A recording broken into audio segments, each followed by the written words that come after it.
Hi friends அனைவருக்கும் வணக்கம். இன்னைக்கு நம்ம மகாநதி சீரியல்ல நம்ம விஜய் வந்து வெளியில போயிட்டு, அந்த ஒரு சந்தானத்தோட 2வது ஒய்ஃபும் பசங்களையும் கூட்டு வராப்புல உள்ள, குளுருது அப்படின்னு சொல்லிட்டு. இங்கிட்டு இவங்க உள்ள வந்தோனமே சாரதாம்மா கோச்சிட்டு உள்ள போயிறாப்புல. அவங்களுக்கு வந்து நிவின் வந்து பெட்ஷீட்லாம் வந்து குடுத்து தூங்குங்க அப்படின்னு சொல்லிட்டு போயிறாப்புல. அடுத்த நாள் காலையில வந்து பார்த்தீங்கன்னா, நம்ம வாஷ்ரூம் போறதுல வந்து ஒரே பஞ்சாயத்து. யாருக்கு? அதாவது செகண்ட் தரத்து பசங்களுக்கு.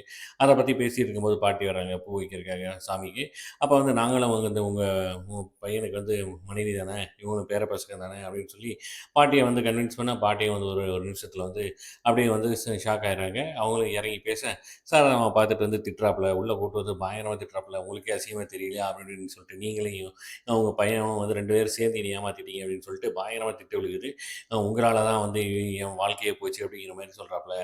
இந்த மாரி பேர பாரு கிருஷ்ணாவா, சிந்துவா அப்படின்ட்டு, இன்னும் என்னென்ன நதி பேரெல்லாம் வச்சிருக்காரோ தெரியலையே! இன்னும் எத்தன பேர் எந்த நதிலாம் வரப்போதோ தெரியலையே! அப்படின்னு சொல்லிட்டு திட்டிட்டு இருக்காங்க. இந்த பக்கம் வெளியில வந்து நம்ம விஜயும், காவேரியும் வந்து பேசுறாப்புல. அதாவது விஜய் சொல்றாப்புல, "இன்னைக்கு வந்து இது வேணாம். அ பத்திரம் பதியம் வேணாம். ஏன் எதுக்கு?" அப்படின்னு கேட்குறாப்புல. "வேணாம். இந்த இக்கட்டான சூழ்நிலையில வந்து வேணாம். அது வந்து நல்லா இருக்காது. அவங்களே பிரச்சனை பண்ண வாய்ப்பு இருக்கு." அப்படிங்கிறாப்புல. அதோட முடியுது. பார்க்கலாம் நாளைக்கு எப்படி இருக்குன்ட்டு.